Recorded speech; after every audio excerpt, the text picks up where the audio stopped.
অভিনেত্রী শুভশ্রী গাঙ্গুলী সম্প্রতি দুর্ঘটনায় গালে আঘাত পেয়েছেন। এ নিয়ে সমবেদনা জানালেন অভিনেতা দেব।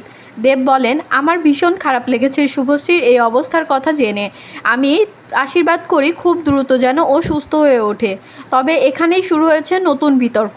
শুভশ্রীর প্রসঙ্গে কথা বলার সময় দেবের মুখে সহানুভূতির ছাপ না থাকায় বরং হাসি থাকার কারণে নেটিজেনরা নানা মন্তব্য করেছে। তাদের মধ্যে কেউ লিখেছে, দাদা এটা নিয়ে আপনি কি মজা নিচ্ছেন?